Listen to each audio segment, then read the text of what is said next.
ये कॉफी बनने के बाद में उसका जो वेस्ट होता है वो बहुत ही खतरनाक होता है।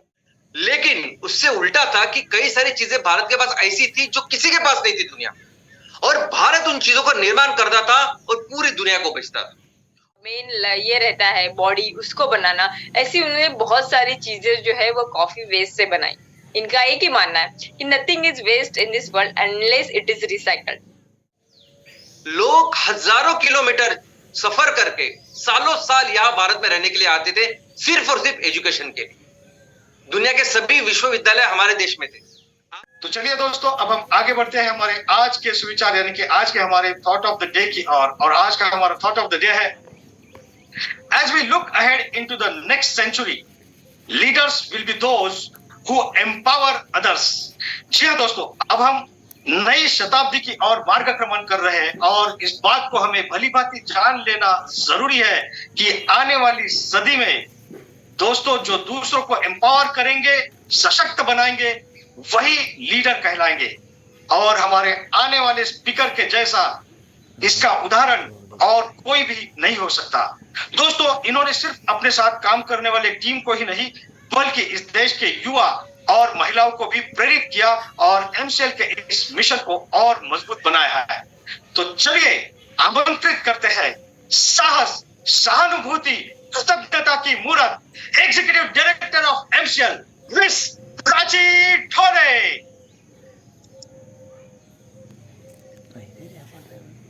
Thank you Mangesh sir.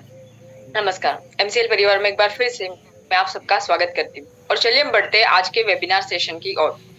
तो अगर दुनिया के साथ में भारत देश की भी बात करें तो हमारे यहाँ पे 100 करोड़ लोगों का अगर हम आबादी पकड़ते हैं, 90% लोग जो है वो आइदर चाय या कॉफी पीते होंगे। उसमें अगर 45% भी हम लोग देखते हैं कि वो कॉफी पीते हैं, तो कॉफी या चाय पीने के बाद में उसका वेस्ट का क्या होता है ये शायद ही हम सोचते होंगे। हर एक घर में, होटल में, हम जहाँ पे भी जाते हैं दिन भर चाय या कॉफी ये बनते रहता है। स्पेसिफिकली जो कॉफी है तो हमें लगता है कि किसी लैविश होटल में जो कॉफी वेंडिंग मशीन होती है उससे बनी हुई हम कॉफी पी। लेकिन ये कॉफी बनने के बाद में उसका जो वेस्ट होता है वो बहुत ही खतरनाक होता है। वो इतना खतरनाक होता है कि अगर आप ये सोच रहे हो कि उसको मैं फेंक के ऐसे ही जमीन में डाल दूं तो वो जमीन को नापिक बना सकता है, यानी इनफर्टाइल या बैरन लैंड में कन्वर्ट कर सकता है। उसमें कुछ ऐसे ऑयल और जो टॉक्सिक मटेरियल होते हैं उसका एसिडिटी इतना ज्यादा होता है कि वो सॉइल को भी एसिडिक बना देते हैं। और जब उसका विघटन होता है नेचुरली तो वो CH4 यानी मीथेन ये जो गैस है वो एमिट करता है, जो कि 28 टाइम्स डेंजरस है अपने कार्बन डाइऑक्साइड से भी। तो इस तरीके से कॉफी वेस्ट जो पूरे भारत देश में 2.5 लाख मतलब 2.5 लाख टन इतना तैयार होता है। ये एकदम निग्लेक्टेड चीज है जो हमें लगेगा कि ये एकदम नेचुरल है, लेकिन ऐसा नहीं है। और ऐसे ही जब चैलेंजेस हमारे पास में आते हैं तो उसका सोल्यूशन देने के लिए भारत में ऐसे बहुत हीरोज है जो इसके ऊपर काम करते हैं। और आज की जो स्टोरी है वो ऐसे इंसान की है कि जिन्होंने एक नहीं को रिसाइकल किया है और फिर से उसको रियूजेबल बनाया है। तो आज की जो कहानी है वो है the recycle man of India, जिनको बुलाते हैं डॉक्टर बिनीश देसाई।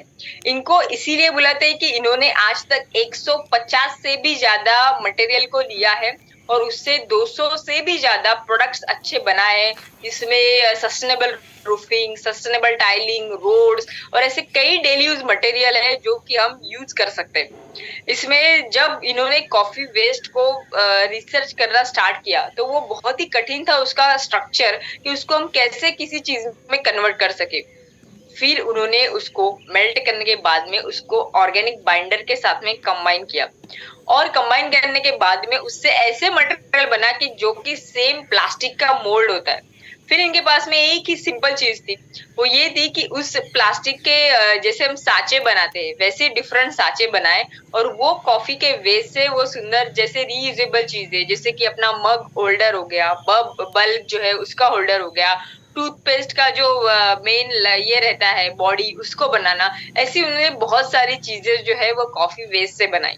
इनका एक ही मानना है कि nothing is waste in this world unless it is recycled. अगर वैसे ही इनका जो मानना है, वैसे ही एमसीएल ये मानती है कि कुदरत में, हमने नेचर में कुछ भी परमानेंट नहीं है, एवरीथिंग इज सस्टेनेबल। और ये सस्टेनेबल रखने की ताकत भी नेचर ने, कुदरत ने हमें दी है। यही एमसीएल चाहती है कि भारत के हर एक गांव में, हर एक तालुका में, युवा और महिलाओं के पास में हम ये ताकत पहुंचा सके कि वहां तक हर कोई सस्टेनेबल चीज बना सके। तो अभी इसी वेबिनार सेशन को आगे बढ़ाने के लिए मैं आज ऐसे व्यक्ति को बुलाना चाहूंगी जिनकी एक खासियत है कि इन्होंने अपने लाइफ में जब चाहा, जैसे चाहा, उसको हासिल किया है, और वो नॉर्मल नहीं बल्कि बहुत ही बेस्ट वे से हासिल किया है। जब इनको ऐसे लगा कि मुझे समाज के लिए कुछ करना है, तो वो एमबीबीएस डॉक्टर बने, वो भी भारत के श्रेष्ठतम कॉलेज में से वो एमबीबीएस डॉक्टर बने। लेकिन उसके बाद में उनको लगा कि नहीं, मुझे देश के लिए कुछ अच्छा करना है, तो वो गवर्नमेंट ऑफिसर बने। और जब उनको ये लगा कि नहीं, अभी मुझे पूरे दुनिया के लिए कुछ अच्छा करना है, तब उन्होंने, दुनिया में बहुत सारे ऐसे सेक्टर्स है जहाँ पे लोग आइडियाज लेके आते हैं और स्टार्टअप तैयार करते हैं, लेकिन सस्टेनेबिलिटी सेक्टर में जो सस्टेनेबिलिटी स्टार्टअप नाम का कंसेप्ट है, वो पूरे दुनिया को देने वाले, यानी जिनको sustainability man of the world का खिताब भी मिलेगा, ऐसे ही जो इनडायरेक्टली हमारे एमसीएल के साथ में एज ए रचनाकार, सलाहकार और शिल्पकार थे, लेकिन आज इसके बाद में वो हमारे एमसीएल के साथ में directly as a managing director and chief executive officer of MCL join करेंगे, और जिनके वजह से MCL number 1 organisation in the world बनेंगे। ऐसे ही हमारे एमसीएल के MD and CEO doctor Shyam Golab sir. Thank you.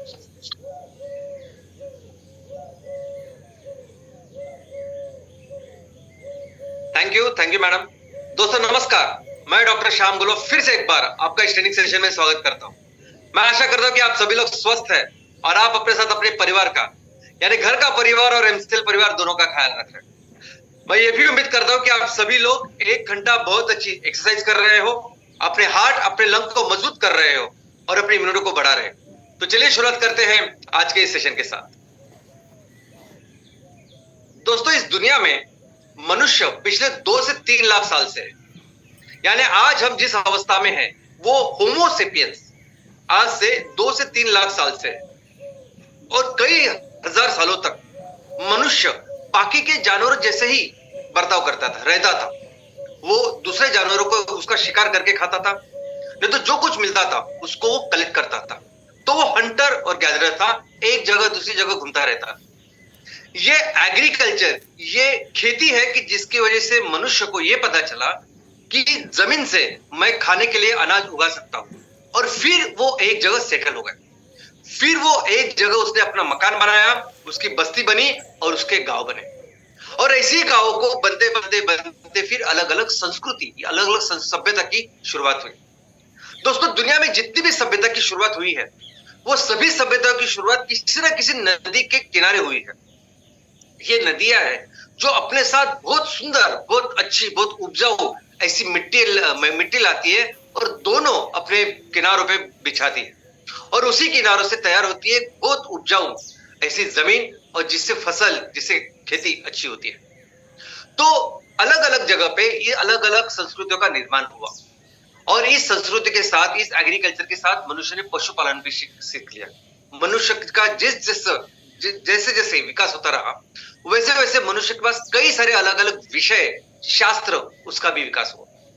दोस्तों, लेकिन इस सभी सभ्यताओं या संस्कृतियों के बीच में अगर आप देखोगे तो दुनिया में सबसे ज्यादा डेवलप्ड सभ्यता या सबसे ज्यादा डेवलप्ड सिविलाइजेशन अगर कोई था तो वो भारत का था।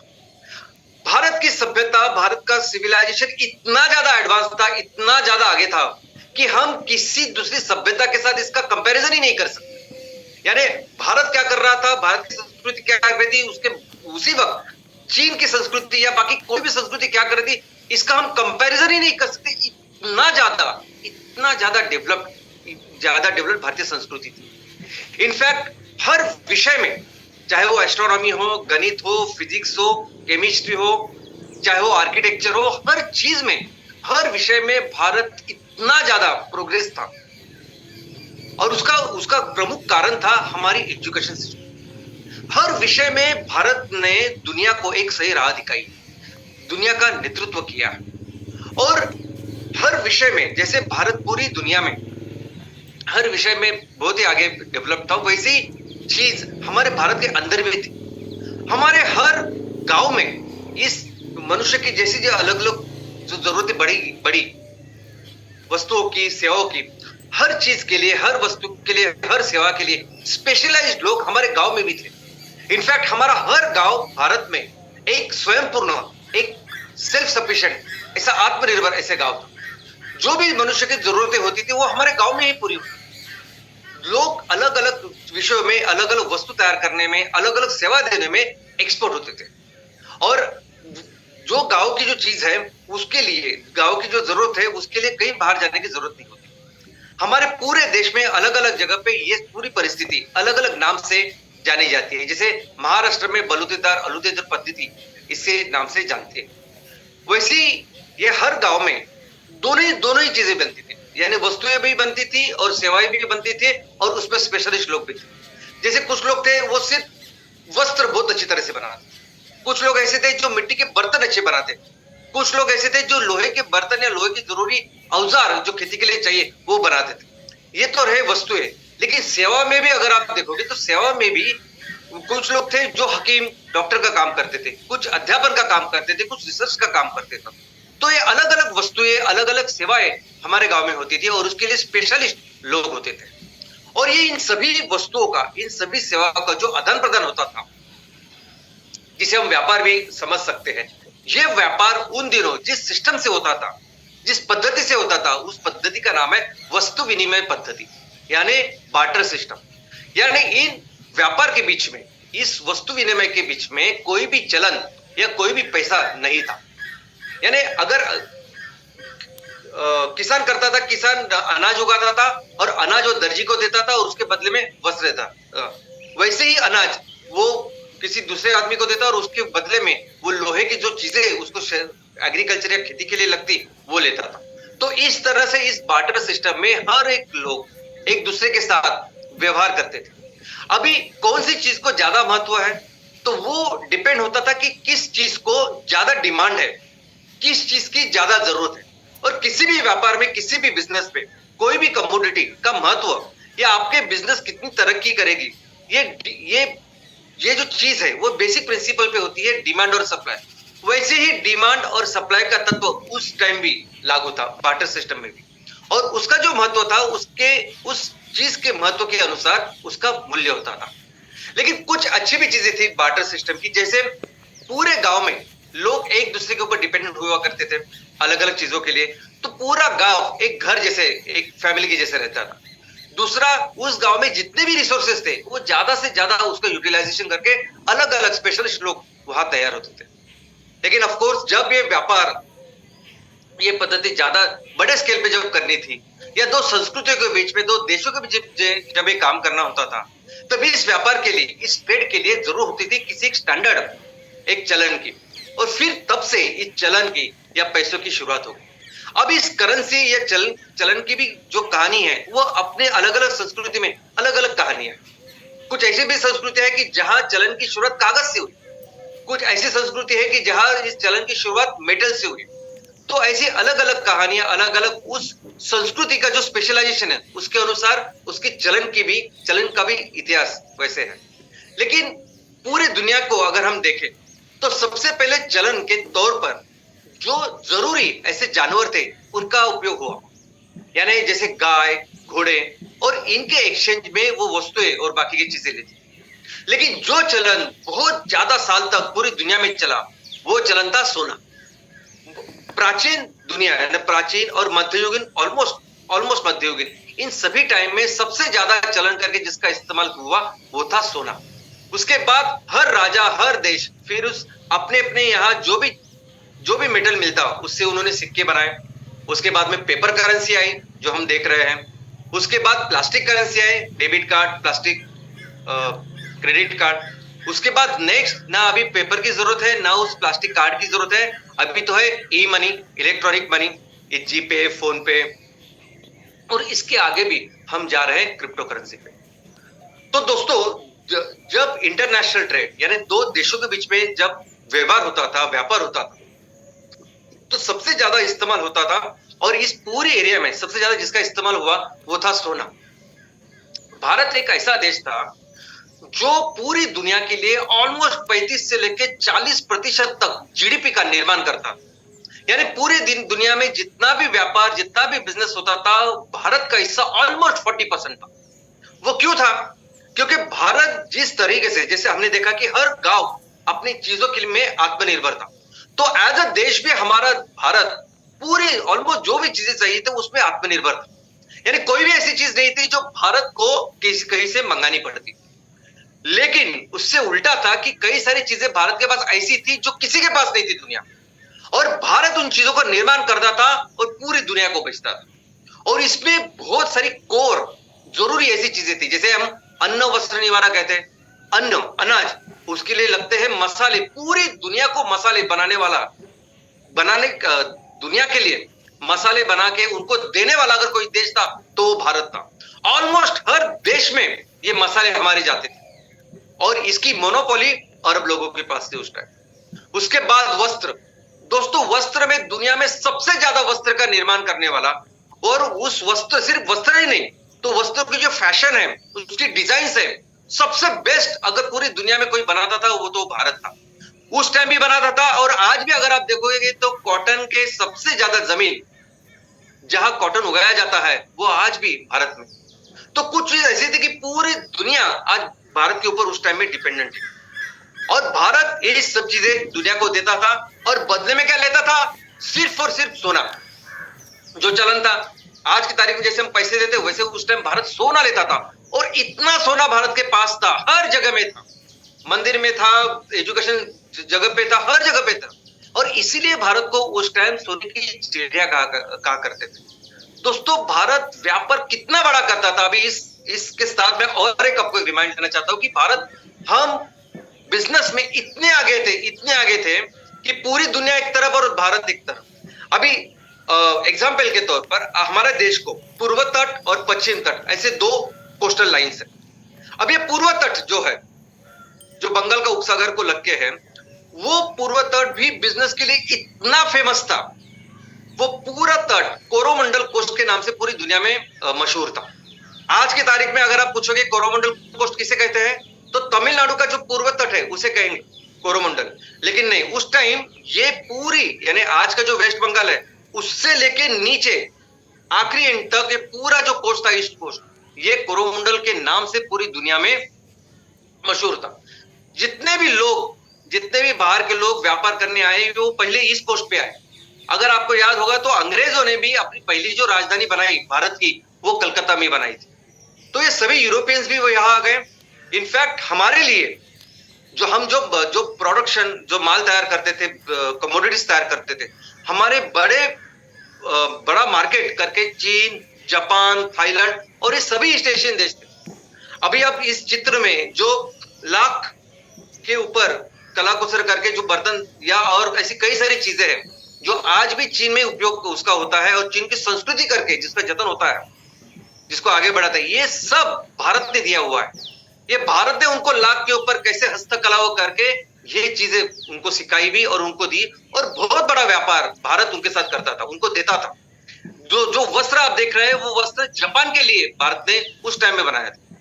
और ये सब कुछ भारत से, उनको सिर्फ चीजों के बारे में नहीं, लेकिन ये योगा और योगा के लेके जैन पद्धति अगर जापान में है, चीन में है, ये सभी पद्धति भी, ये सब संस्कृति, ये एजुकेशन भी भारत में दिया हुआ है।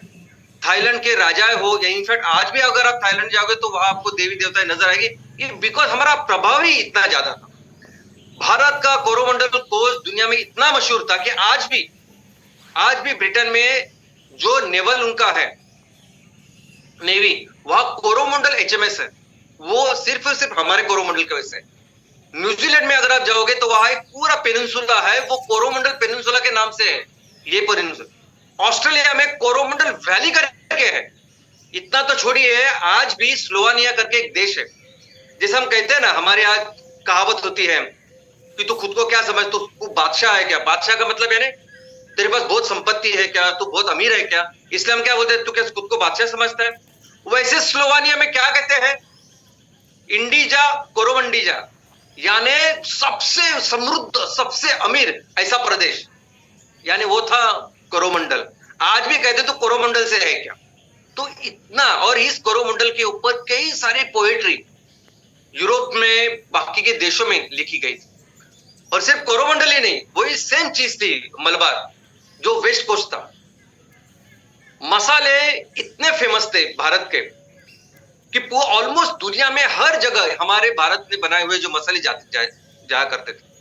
और इन पूरे जो दुनिया का जो बिजनेस है वो संभाला था अरबों ने। अरब लोग थे कि जिनके पास मोनोपोली थी इस सभी बिजनेस की। और ये अरब लोग वेस्ट कोस्ट में, और स्पेशली जो केरल स्टेट है हमारा आज का, वो केरल स्टेट इस मसाला तैयार करने में और उसको एक्सपोर्ट करने में नंबर 1 था दुनिया। तो ये अरब लोग आते और इस केरल के कोस्ट पे वो रुकते। इनफैक्ट बहुत सालों से वो वहां है। ये उस कोस्ट को जो मलबार ये नाम पड़ा है, इंटरनेशनल नाम, इंटरनेशनल लोग उसको पहचानते मलबार के नाम से। ये नाम भी अरबों ने दिया है। मलय यानी गिरी यानी पर्वत, और बार यानी प्रदेश। तो उस टाइम पे दोस्तों आप यकीन नहीं करोगे, लेकिन दुनिया के कॉस्मोपॉलिटन शहर, ऐसे शहर जहां दुनिया के अलग अलग रेस, रिलीजन यानी वंश, बोली, भाषा, अलग अलग प्रदेश में रहने वाले लोग इकट्ठा आके एक शहर में बसते थे। जैसे आज न्यूयॉर्क हो सकता है, मुंबई हो सकते है, बड़े बड़े जो कॉस्मोपॉलिटन शहर है, उस दिनों हजारों साल पहले भारत में ऐसे शहर थे। दुनिया में कहीं नहीं थे, दुनिया में ऐसी कोई कंसेप्ट ही नहीं थी, तब भारत में था। और उसका कारण था सिर्फ और सिर्फ बिजनेस। इनफैक्ट जितना बिजनेस में हम लोग आगे थे, जितनी तरक्की हमारे बिजनेस में थी, उससे ज्यादा, कई ज्यादा तरक्की हमारे एजुकेशन में थी। लोग हजारों किलोमीटर सफर करके सालों साल यहां भारत में रहने के लिए आते थे, सिर्फ और सिर्फ एजुकेशन के लिए। दुनिया के सभी विश्वविद्यालय हमारे देश में थे। आज भी अगर आप नालंदा, अवंती, तक्षशिला, मगध वहां जाओगे, वहां आज भी उसके जो चीजें हैं जो पड़ी हुई, आप वहां जाके देखिए कि जहां विश्वविद्यालय हुआ करते थे, जिन जमाने में वो बनाया, जिस जमाने में, जिस साल में वो बनाया, उसी साल में चीन में क्या हो रहा था, उसी साल में यूरोप में क्या हो रहा था। तो आपको पता चलेगा कि हम कितने ज्यादा आगे थे, और क्यों लोग इतने सब दूर दूर से, इतने किलोमीटर चल के यहाँ आते थे। इतना ही नहीं, आज भी मध्य प्रदेश का जो उज्जैन है, और जिसमें महाकालेश्वर का मंदिर है, महाकालेश्वर भगवान की मूर्ति जहां है, वहां वो दुनिया का मध्य बिंदु था, दुनिया का मेरिडियन था। आज जो अक्षांश, रेखांश सब जानते हैं। आज आप जहां बैठे होगे, जहां आपका घर हो गया, आप जहां बैठे होगे, वहां एक आपका अल्टीट्यूड का मतलब है कि आप एक्चुअली कौन से पोजीशन पे है, ये देखा जा सकता है। आप मोबाइल में देख सकते हैं कि आपका अक्षांश क्या है, रेखांश क्या है। ये दुनिया को कंसेप्ट ही नहीं पता था, तब हमने दिया है। तब हमारा उज्जैन दुनिया का मेरिडियन था। ये अंग्रेजों ने ये सब देखा, ये पढ़ाई की, और बाद में अपने यहाँ ब्रिटेन में चले गए, और आज की तारीख में दुनिया का मेरिडियन वहां उस ब्रिटेन में है, ग्रीनविच में। तो और एक चीज, यानी दुनिया का सबसे समृद्ध इलाका अगर कोई था तो मध्य भारत था। यानी उड़ीसा से लेके बिहार, उत्तर प्रदेश, मध्य प्रदेश, राजस्थान, यानी इन सभी राज्यों को हम कल तक बीमारू के नाम से बुलाते थे। बीमारू दुनिया का सबसे अमीर प्रदेश ये था। आज भले ही हमें थोड़ा सा ये बैकवर्ड लग रहा है, लेकिन ये सबसे ज्यादा डेवलप्ड ये एरिया था, और वो रिसोर्सेज आज भी वहां, आज भी वो दुनिया का सबसे अमीर हो सकता है। दुनिया की सबसे अमीर शहर उस टाइम में इस प्रदेश में थे। यानी क्यों हमने इतना बड़ा रोल बिजनेस में किया, इसका कारण था कुछ चीजें ऐसी थी जो सिर्फ हम लोग बनाते थे, किसी के पास नहीं थी। जैसे अभी हैंडीक्राफ्ट, लोग बाकी की जगह भी जो चीजें चाहिए थे वो इस्तेमाल करते थे, जो हर दिन के लिए, किसी भी परिवार के लिए या राजा महाराजा उनके लिए चाहिए थी। लेकिन वो उन सब चीजों में वो एकदम सिंपल थी। भारत का जो हैंडीक्राफ्ट था वो यानी शाही था। भारत के हैंडीक्राफ्ट, उनके वस्त्र, उनकी सब चीजें दुनिया के जो भी ताकतवर, जो भी अमीर लोग थे वो इस्तेमाल करते थे। पूरी दुनिया में, जैसे मैंने चाइना का एग्जांपल दिया, दुनिया में हर जगह ये देने वाली, ये करने वाला भारत। और इसी प्रोडक्ट्स की वजह से, इन्हीं सब चीजों की वजह से भारत ने अर्थव्यवस्था में वो स्थान अपना किया था। आज देखते हैं, आज जो दो देशों के बीच में व्यवहार हो रहे हैं, दो देशों के बीच में आज बिजनेस होता है, या अंतरराष्ट्रीय बिजनेस की अगर हम बात करें, तो आज भी एक तो वो मेन प्रिंसिपल है, डिमांड और सप्लाई। चाहे किसी भी सेक्टर में हम काम कर रहे हैं, किसी भी कमोडिटी, किसी भी वस्तु या सेवा एज अ प्रोडक्ट करके हम काम कर रहे हैं, वो कितना बिजनेस अच्छा करेंगे वो डिपेंड होगा कि उसका डिमांड कितनी है, उसकी जरूरत कितनी है कस्टमर्स को। एक जमाना था कि जहां ज्यादा रिसोर्सेस हुआ करते थे, जैसे भारत, वहां जहां ज्यादा रिसोर्सेस हुआ करते थे वहां ज्यादा वस्तुओं का निर्माण हुआ, वहां ज्यादा बिजनेस हुआ और आर्थिक परिस्थिति वहां बहुत बेहतर हुई। लेकिन ये सब परिस्थिति बदली 15वें शतक के बाद, 14वें से बाद। क्या हुआ उसके बाद? तो उसके बाद शुरू हुआ मिलिट्री कंट्रोल। 15वें शतक के बाद पूरी दुनिया को इन यूरोपियंस इन्होंने बताया कि किस तरह से आप बिजनेस को कंट्रोल कर सकते हैं मिलिट्री के साथ। और इसकी शुरुआत हुई जब रोमन साम्राज्य का अस्त हुआ। 15वें शतक तक क्या थे कि रोमन साम्राज्य और ये अरब थे, वो प्रॉपर बिजनेस किया करते थे, वो माल लेते थे और पूरी दुनिया में बेचते थे। लेकिन उसके अस्त के बाद, रोमन साम्राज्य के अस्त के बाद शुरुआत हुई ये यूरोपियंस की। और इस चीज को यानी इस पूरे कालखंड को यूरोपियंस कहते हैं कि एज ऑफ एक्सप्लोरेशन, एक्सपेडिशंस, जहां शुरुआत हुई स्पेनिश और पोर्चुगीज के साथ, और बहुत जल्द फिर ब्रिटिश और डच इन्होंने भी शुरुआत की। अब ये कॉन्फिडेंटली कुछ भी कहे कि ये एरा ऐसे था कि हमने एक्सप्लोर किया, दुनिया को एक्सप्लोर किया, अमेरिका ढूंढा वगैरह, लेकिन ऐसा कुछ नहीं। जो सही रीजन था कि जिसकी वजह से ये लोग अपना घर, अपना मुल्क छोड़ के पूरी दुनिया में निकलने लगे, उसका कारण था जरूरत। ना उनके पास पैसे थे, ना उनके पास कोई कारोबार था, कोई व्यापार था, कुछ भी नहीं था। और जो कुछ हो रहा था थ्रू अरब, वो भी बंद हो चुका था। तो उनके पास अभी कुछ भी नहीं था और आउट ऑफ नेसेसिटी, जरूरत के लिए ये लोग निकले। और ये सभी यूरोपियन राष्ट्र जो निकले बिजनेस करने के लिए, ये इन सभी का एक ही फोकस था। और वो फोकस क्या था? भारत। वो फोकस था इंडिया।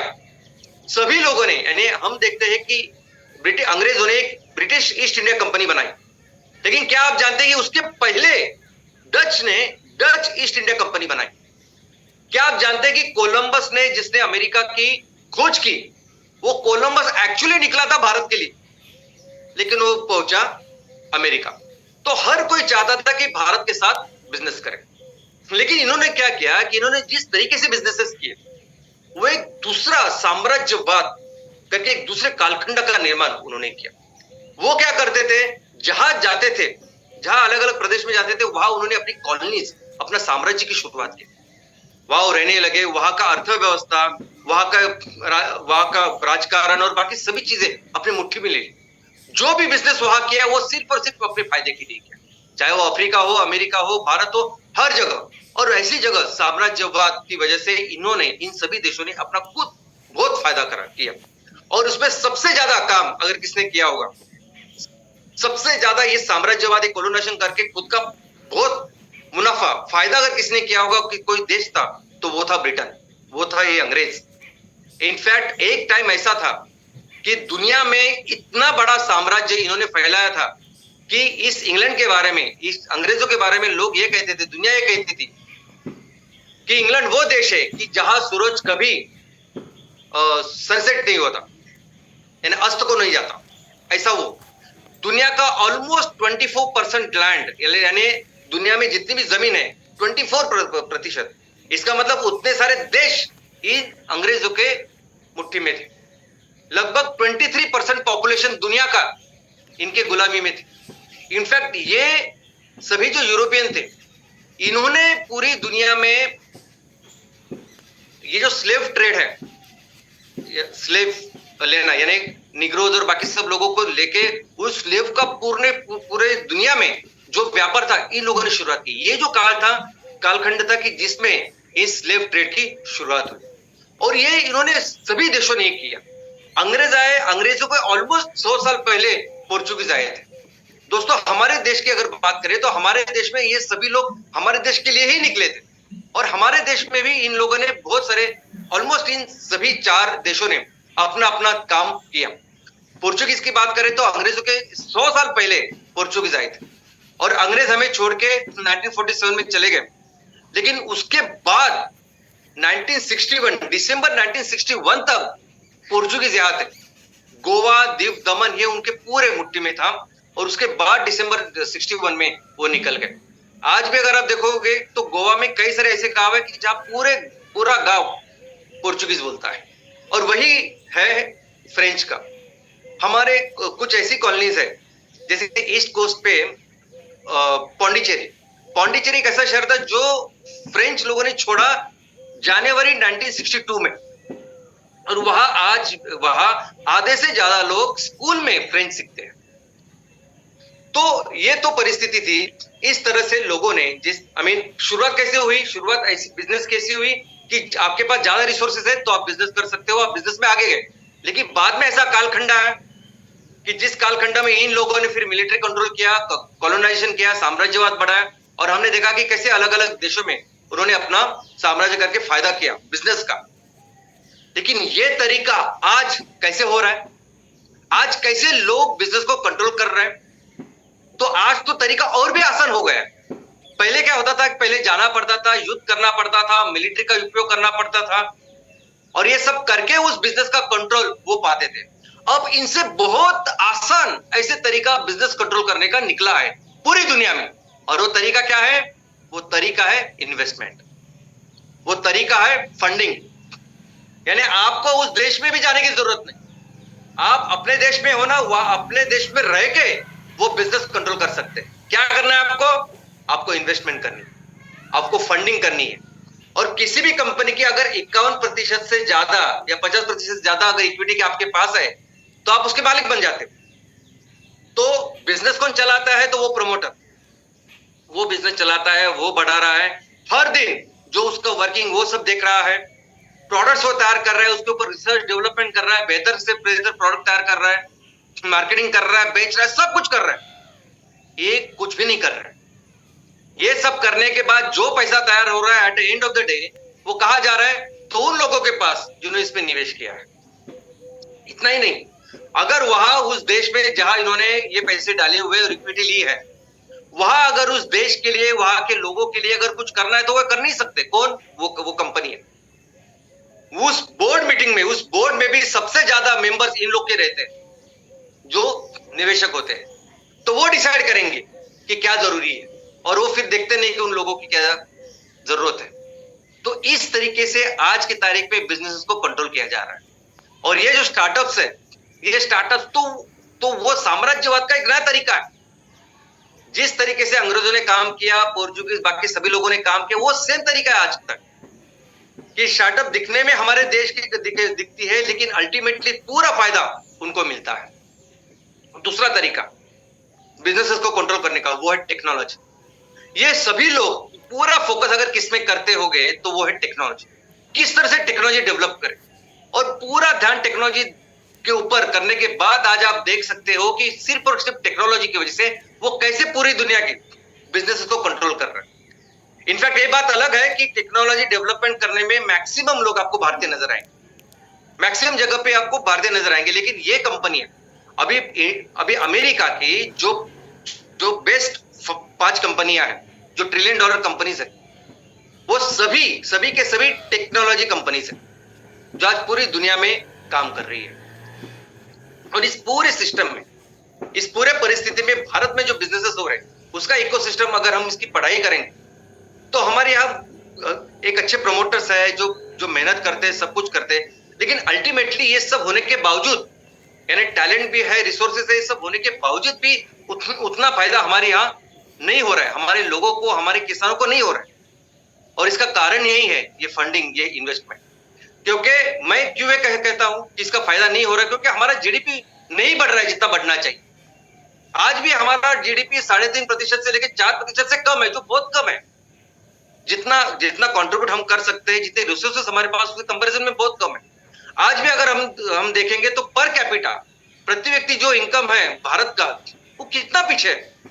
यानी 2022 की जो फिगर है उसमें 189 की जो टोटल नंबर्स है देश के, उसमें से हमारा रैंक 141 है, 141 वाला हमारा रैंक।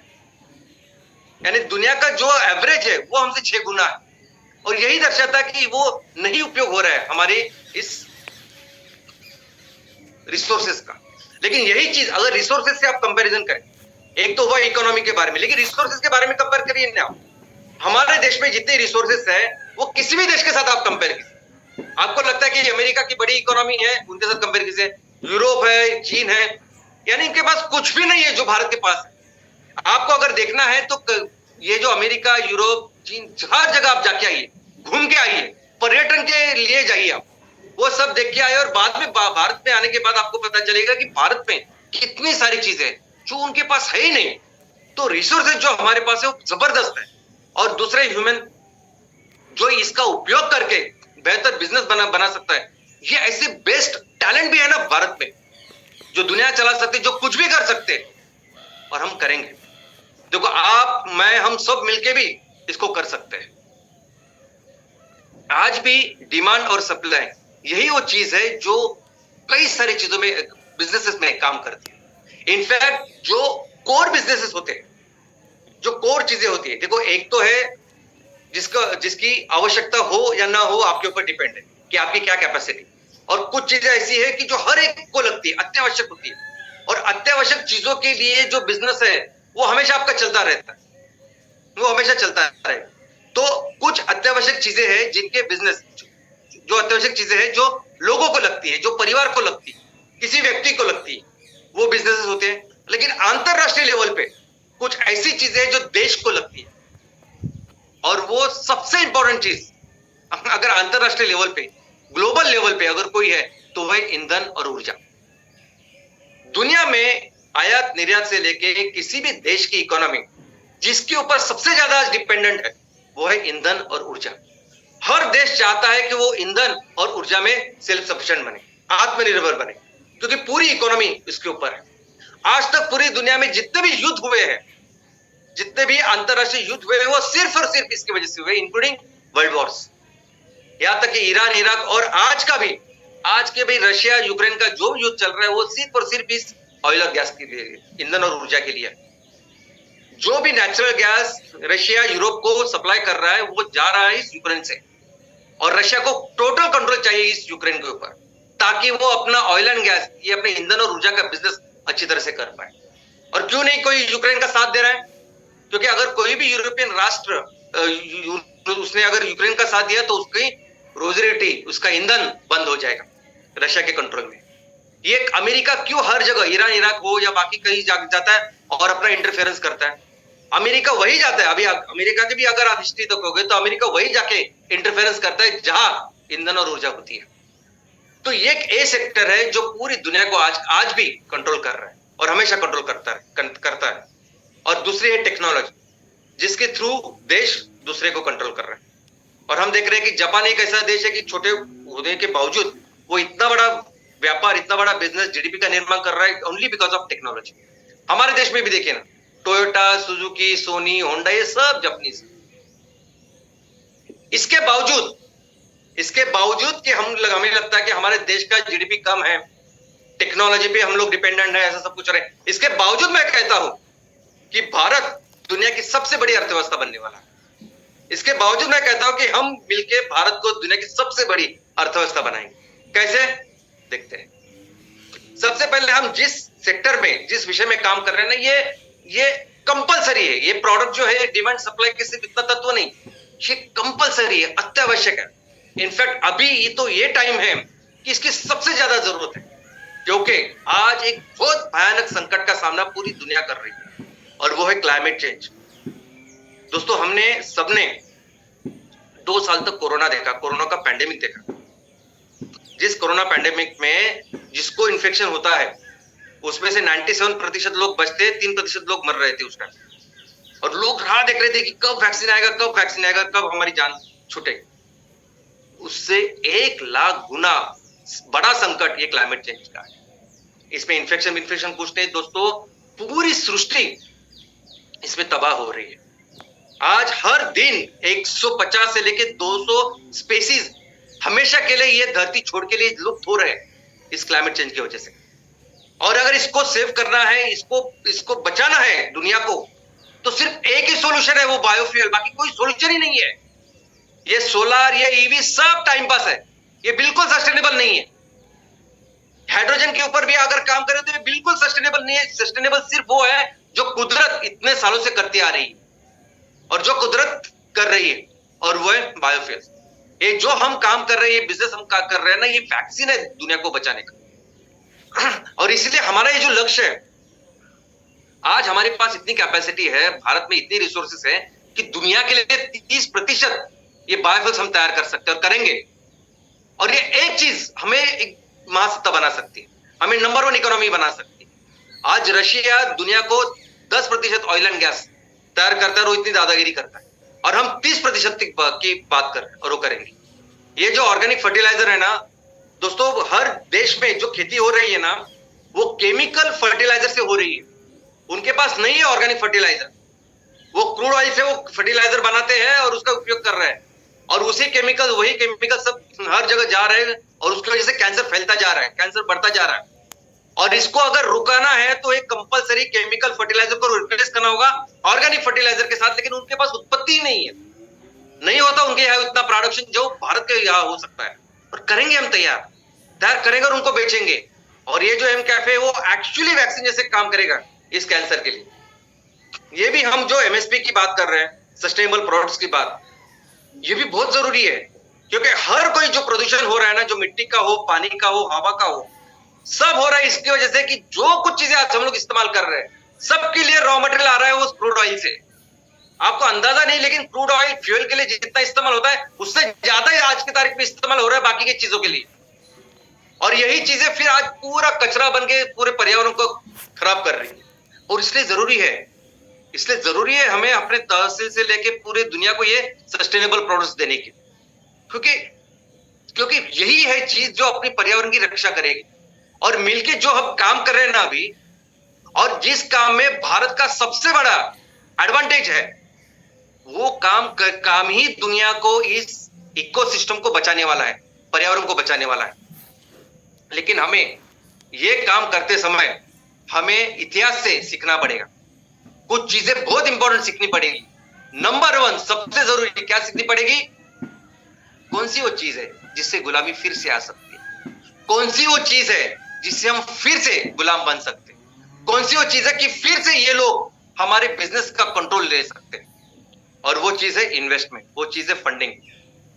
ऑफ कोर्स एक अच्छी भी फंडिंग है, बुरी भी फंडिंग है। और हम एमसीएल जिस तरीके से काम कर रहे हैं ना, हम कभी भी ये होने नहीं देंगे। हमारी ये सभी कंपनियां, सभी बिजनेसेस हमेशा हमारे किसानों के, हमारे लोगों के ही कंट्रोल में रहेंगे। हम कभी भी किसी भी हाल में, किसी भी परिस्थिति में हमारे इस ईस्ट इंडिया कंपनी नहीं होने देंगे। तो ये वो एक। दूसरी आई टेक्नोलॉजी। अभी टेक्नोलॉजी के ऊपर भी हमारा डिपेंडेंस है।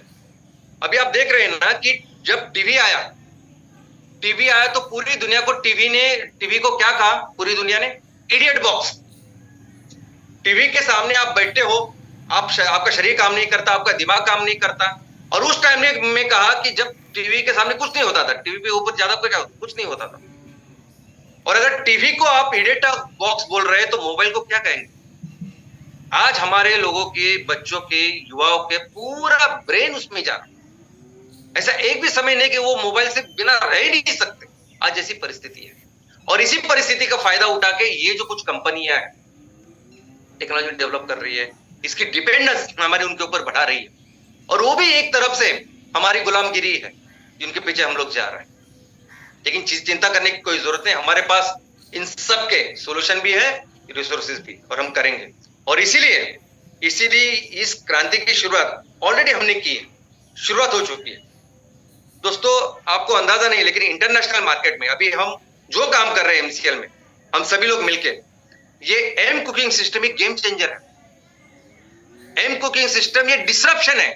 किसी ने सोचा भी नहीं होगा, कोई अमेरिका हो, यूरोप हो, जापान हो, कोई भी देश, किसी ने सोचा भी नहीं होगा कि ऐसे प्रोडक्ट लेके हम आएंगे और इस नेचुरल गैस को और एलपीजी को रिप्लेस करेंगे। अभी नेचुरल गैस, अभी पूरी दुनिया में लोग कोयले को छोड़ के नेचुरल गैस का उपयोग कर रहे हैं। पिछले 15-20 साल से ये उपयोग बढ़ रहा है, 10 साल से तो और ज्यादा बढ़ रहा है। आज की तारीख में देखोगे तो अमेरिका में, यूरोप में सबसे ज्यादा बिजली नेचुरल गैस से तैयार हो रही है। तो रशिया जो दे रहा है, बाकी सब कुछ शेल गैस है।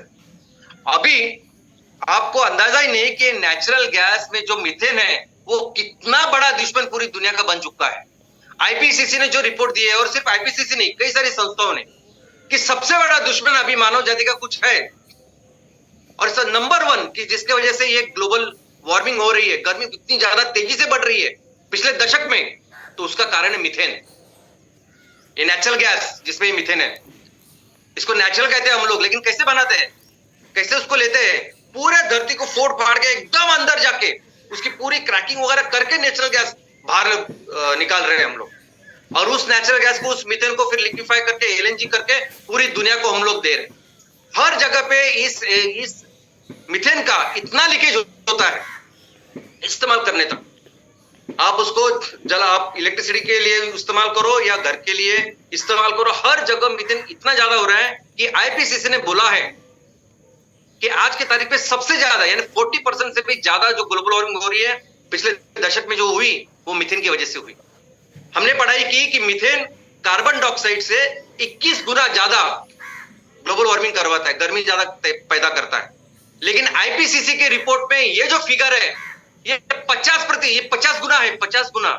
आप समझते हैं, यानी जितना कार्बन डाइऑक्साइड गर्मी करेगा ना, उससे 50 गुना, 1 टन कार्बन डाइऑक्साइड जितना करेगा उसका 1 टन मीथेन 50 गुना करेगा। और इतना भयानक शत्रु बन गया है कि यूरोप में, अमेरिका में बहुत सारी जो भी ऐसी संस्था है जो पर्यावरण में आज की तारीख में काम कर रही है, सब anti methane, anti natural gas हो रही है। और अभी दुनिया को पता ही नहीं करे क्या, कोयला भी नहीं कर सकते और ये भी नहीं कर सकते। और ये जो एलपीजी का हम जो इस्तेमाल कर रहे हैं, एलपीजी एक्चुअली एक बॉम्ब है।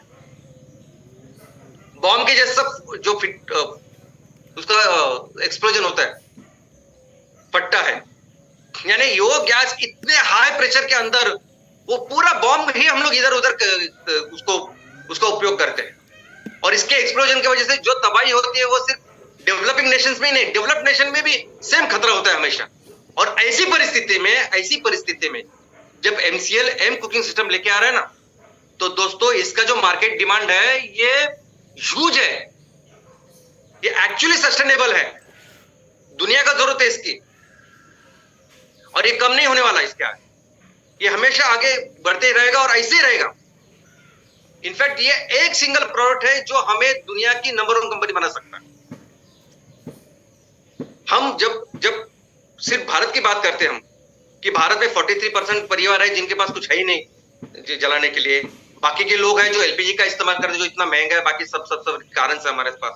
और फिर हम सोचते हैं कि अगर भारत में हमें बिजनेस करें जो एलपीजी जो जरूरत है इस ईंधन की, तो हर जगह करके हम भारत की नंबर 1 कंपनी बन सकते हैं। लेकिन अगर आपने दुनिया की परिस्थिति आज देखी, उनकी जरूरत अगर देखी, क्या लगता है अमेरिका, यूरोप, बाकी के राष्ट्र, इवन बाकी के जो हमारे देश है उनको, आपको अंदाजा ही नहीं है। ये एमस्टो तो हम लोकली वहां दूसरे देश में तैयार करके उनको बेचेंगे, लेकिन पिलेट जो है वो यहीं से तैयार करके लेके जाना पड़ेगा। और ये एक प्रोडक्ट है जो पूरी चीज चेंज कर देगा।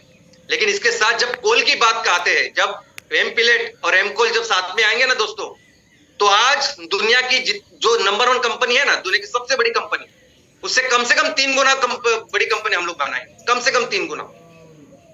इतनी जरूरत आज एमकोल की है पूरी दुनिया में। और टेक्नोलॉजी की बात करते हैं, अभी टेक्नोलॉजी के लिए आपको पता है कि इस साल जनवरी 26 को हमें पहले 12 प्रोजेक्ट करने थे, और वो एमकोल ब्रिकेट के करने थे। और इसलिए भारत में जितने भी वेंडर्स है जो ब्रिकेट तैयार करने की मशीन बेचते थे, सबको हमने अक्टूबर एंड तक 80% पैसा दिया कि आप हमें प्रोजेक्ट से चालू करने का 80% पैसे दिए थे, और 12 मशीन के लिए सिर्फ दिए थे। और इन्होंने उसके बाद अगले 4, 5, 6 महीने में ये दिए हम। ये सब पढ़ाई करने के बाद पता चला कि ये लोग तो खुद कुछ बनाते ही नहीं है, ना कोई प्लांट एंड मशीनरी बना रहा है, ना उसमें कुछ रिसर्च कर रहा है, कुछ नहीं कर रहे। ये लोग क्या कर रहे हैं, तो ये लोग चाइना से मशीनरी ला रहे हैं, अपना ठिप्पा लगा रहे हैं और बेच रहे हो, हमको बेच रहे हैं या भारत में बेच रहे हैं। और मैं सिर्फ ब्रिकेट की बात क्यों करूं, बाकी के हर सेक्टर में ऐसा हो रहा है ना। हर सेक्टर में हम चाइना से वस्तु कमोडिटी लाते हैं, अपना सिक्का लगाते हैं और सिर्फ बेचने का काम हम करते, बाकी कुछ नहीं। यानी अगर हम लोग सोलार में भी देखेंगे तो सोलर में इतना बड़ा काम कर रहे हैं रिन्यूएबल एनर्जी में, लेकिन जितना भी सोलर पैनल लगाते 90% से ज्यादा हम चाइना से लेके आ रहे हैं। तो ये हमारा काम, लेकिन हमने जब काम किया इसके ऊपर, पढ़ाई की, काम रिसर्च किया, तो पता चला कि चाइना भी इसमें रिसर्च एंड टेक्नोलॉजी में नहीं। रिसर्च कौन करता है? तो रिसर्च सेउल में हो रहा है, साउथ कोरिया में हो रहा है, और उसका कॉपी करके चाइना माल बना रहा है और इक्विपमेंट बना रहा है और बेच रहा है। लेकिन पूरी दुनिया में जो टेक्नोलॉजी है कि जिससे ब्रिकेट बन रहे हैं, पूरी दुनिया में जो टेक्नोलॉजी जिसमें पिलेट बन रहे हैं, वो किसके ऊपर आधारित है? वो आधारित है सिर्फ और सिर्फ ड्राई बायोमास के ऊपर, वुड के ऊपर, कि वुड का अगर बायोमास मिलता है तो उससे पिलेट बनाओ, उससे ब्रिकेट बनाओ और जलाओ। चाहे वो अमेरिका हो, ऑस्ट्रेलिया हो, जर्मनी हो, एक तो वो बायोमास, नहीं तो खेती के बाद जो बचता है वो ड्राई बायोमास। पूरी दुनिया में ना कोई देश है, ना कोई ऑर्गेनाइजेशन है जिसको जो सिस्टमैटिकली रॉ मटेरियल तैयार कर रहा है और उससे ये पिलेट्स, ये ब्रिकेट्स तैयार कर, कोई भी नहीं है, ना किसी के पास टेक्नोलॉजी है। और इसीलिए हमारे साइंटिस्ट, हमारी जो टीम है साइंटिस्ट लोगों ने, उन्होंने पिछले कुछ महीनों से अथक मेहनत करके अपनी 100% इंडिजिनस ऐसी टेक्नोलॉजी तैयार की है जो आपके पास आएगी, जो 100% हमारी इस नेपियर गैस के ऊपर काम करेगी और पहली बार ऐसा करेगी। अभी हमारे किसी एक व्यक्ति या किसी संस्था, किसी की कमी अभी जरूरत नहीं, इस लेवल पर आ चुके हैं हम लोग। एमसीएल की खुद की 2 बड़ी R&D फैसिलिटीज है, उसके अलावा कई सारे ऐसी लोकेशन है कि जहां हम आउटसोर्सिंग कर रहे हैं हमारे चीजों के। और मैं बहुत गर्व के साथ, फक्र के साथ कह सकता हूं कि अभी 100% टेक्नोलॉजी में हम सेल्फ सफिशिएंट है, आत्मनिर्भर है। और इतना ही नहीं, अभी एक फैसिलिटी हमने शुरू की है कि जिससे प्लांट एंड मशीनरी शुरू हो रही है। अभी ये जो एम पिलेट की प्लांट एंड मशीनरी है, जिस फैसिलिटी से हमारी शुरुआत होगी, उस फैसिलिटी से हर महीने 20 यूनिट तैयार होंगे, यानी हर महीने 20 अलग अलग लोकेशन पे फैक्ट्री लगेगी, ऐसे अपने हमारी कैपेसिटी। और उसके अनुसार फिर हमने एक शेड्यूल तैयार किया, जो शेड्यूल आपके साथ शेयर किया है कि कैसे जून तक हम 135 फैक्ट्रियां पूरी करेंगे, लोकेशन पूरे करेंगे। लेकिन दोस्तों, अभी 2 दिन पहले ही आपने मुझे एक बड़ी जिम्मेदारी दी सबने, और तो फिर मुझे काम भी वैसे ही जिम्मेदारी के साथ और बेहतर करना है। और इसीलिए हम और 4 फैसिलिटीज इसमें ऐड करने वाले। हम कोशिश करेंगे कि दिसंबर एंड तक हम ये और 4 लोकेशन आइडेंटिफाई करें, फाइनल करें। आगे के 60 से 75 दिन हमें लगेंगे बाकी के उसका इंफ्रास्ट्रक्चर, अंदर की चीजें तैयार करने के लिए। तो हम कोशिश कर रहे हैं कि आने वाले जो आर्थिक सालों में पहले महीने से, अभी इस पे कंप्लायंसेस, बाकी कुछ चीजें है जो है वो देखनी पड़ेगी, वो हम आपको बोलेंगे, ऑफकोर्स इन्फॉर्म करेंगे टाइम टू टाइम। लेकिन हम कोशिश करेंगे पहले नए आर्थिक साल से शुरुआत हो जाए, ताकि टोटल 5 फैसिलिटीज हो, और इस 5 फैसिलिटीज में टोटल 100 इतने प्लांट एंड मशीनरी हर महीने निकले, ताकि हर महीने 100 फैक्ट्रियां 100 अलग अलग लोकेशन पे लगे। दुनिया को अंदाजा ही नहीं है हम क्या कर रहे हैं, कोई सोच भी नहीं सकता कि हम क्या कर रहे हैं।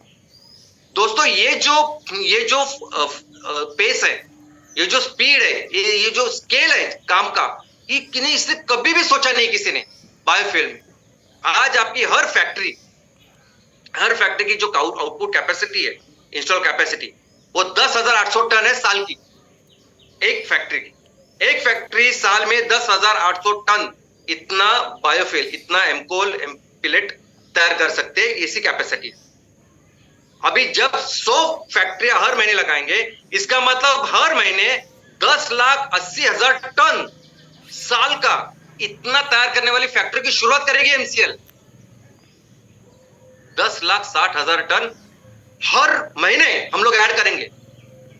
लेकिन अगर इसको मिलियन में कन्वर्ट करते हैं तो आपको ग्लोबल पता चलेगा। मिलियन में अगर कन्वर्ट करें तो ये बनता है 1.08 मिलियन टन। 1.08 मिलियन टन हर महीने हम तैयार करेंगे। ये बहुत बड़ी फिगर है। और आज 135 फैक्ट्रियां और हमारी जो 20 फैक्ट्रियां, ये सब मिलकर भी हम लोग कितना तैयार करने वाले, कितनी हमारी कैपेसिटी होने वाली है? 1.6 मिलियन टन। लेकिन आपको पता है कि दुनिया को क्या चाहिए, कितना चाहिए? आज दुनिया की जरूरत है 8,000 से लेके 8,500 मिलियन टन साल के। 8,000 से लेके 8,500 मिलियन टन साल के हमारा लक्ष्य है। और जो भारत की कैपेसिटी है उसके अनुसार हम दुनिया के लिए 3000 मिलियन टन इतना एमकोल बनाने वाले और दुनिया को सप्लाई करने वाले कितने हैं? 3000 मिलियन टन। और मैं बोल रहा हूं कि हर महीने 1.08 यानी 1 मिलियन टन से ज्यादा।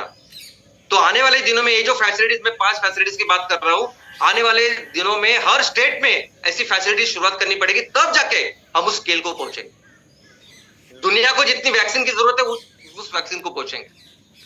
लेकिन मोमेंट हमने नेचुरल गैस को एक अल्टरनेटिव दिया, मोमेंट हमने कोल को अल्टरनेटिव दिया, तो पूरी दुनिया का जो डिमांड है वो 8000 से निकल के 15000 16000 मिलियन टन होने वाला है।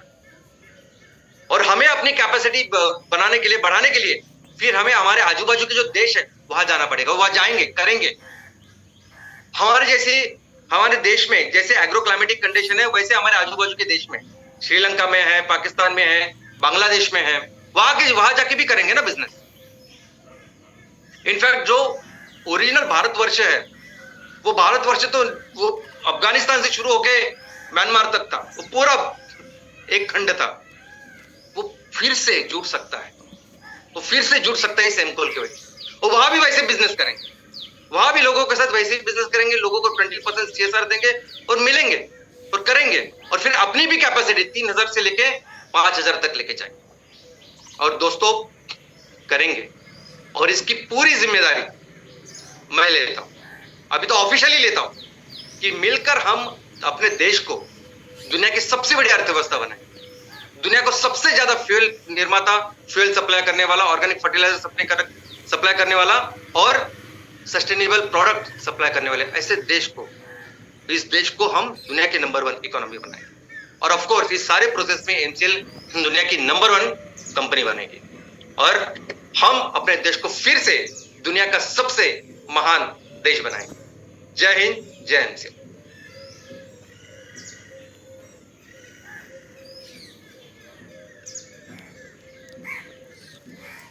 Indus Valley civilisation India, that is Bharat, ये भारत का सदियों सालों से, शतकों से ये विश्व का सबसे बड़ा देश रहा है। गुमनामी की गलियारों में हम कहां खो गए और हम नीचे कैसे आ गए, और विश्व के साम्राज्यवादी लोगों ने भारत का क्या आश्रय किया, ये और एक बार हमको शाम सर ने बताया और उसका उपाय बताया और उसके आगे की विजन बताई। कौन कर रहा है ऐसी बात? ऐसी बात करने वाला एकमात्र संगठन है एमसीएल और एकमात्र व्यक्ति डॉक्टर श्याम शिवाजी गोलब सर। जी हाँ, सो गुड मॉर्निंग एमसीएल परिवार। और शुक्रवार श्याम सर का ट्रेनिंग वेबिनार हमारी सोच पे, हमारे दिमाग पे एक जोरदार प्रहार। सोचिएगा, शांत बैठ के सोचिएगा कि श्याम सर ने आज हमें क्या बताया। शांत बैठ के सोचिएगा कि 20-22 साल की जो जर्नी है वो हमें क्या बता रही है। शांत बैठ के सोचिएगा एमसीएल हमारे हाथ में क्या दे रहा है, हमें किस दिशा में ले जा रहा है। और शांत बैठ के सोचिएगा कि हम अपनी भारत माता को प्यार करने वाले भारत प्रेमी, देश प्रेमी इंडियंस अपने इंडिया को फिर से महान कैसे बनाएंगे। और उसका रास्ता हमारे पास है और उसका एकमात्र रास्ता है एमसीएल, एमसीएल, एमसीएल और एमसीएल का ध्येय धोरण हमें फिर से एक नई सदी का लीडर बना के आगे लाएगा। सोच के देखिएगा कि आज हमें क्या बताया गया। सोच के देखिए कि हमें बार बार क्या बताया जा रहा है। भारत को, अगर भारत के हाथ में स्वयं पूर्ण स्वाधीन रखना है तो एमसीएल के साथ जाना पड़ेगा, साथ रहना पड़ेगा, उस सोच से जाना पड़ेगा। तो एमसीएल ये एक सोच का नाम है और उस सोच में शामिल हम सब, आप, हम सारे एमसीएल हैं। जी हाँ, यही थॉट बार बार हमारे दिमाग पे आघात करने के लिए शाम से बात करते हैं और उसी थॉट को हमारे जहन में जिस दिन हम इनक्रिप्ट करवाएंगे तब हमें सवाल नहीं दिखेंगे, तब हमारे पास जवाब की झंडी होगी। जी हाँ, शान से विश्व में तिरंगा लहराने के लिए सिर्फ 15 अगस्त 26 जनवरी काफी नहीं है, हमें हर दिन को 15 अगस्त 26 जनवरी का तरह मनाना होगा और याद करना होगा कि 15 अगस्त को हम क्यों मना रहे हैं, 26 जनवरी को क्यों मना रहे हैं, क्योंकि हम बहुत सालों तक साम्राज्यवादियों के हाथों में थे और फिर से हमें नहीं जाने देना है। तो इसी महान क्रांतिकारक थॉट के लिए और उसको समझने के लिए आप बड़ी मात्रा में यहाँ पे उपस्थित रहे। तो सारे सस्टेनेबिलिटी कंसल्टेंट, सस्टेनेबिलिटी स्टार्टअप्स और उनके एसोसिएट्स और एंटर परिवार को और एक बार बहुत बहुत शुक्रिया। मैं और एक बार बड़ी शान दोहराऊंगा, हम सबको इस मिट्टी का वास्ता है और एमसीएल ही सुजलाम सुफलाम भारत का रास्ता है। जय हिंद, जय एमसीएल।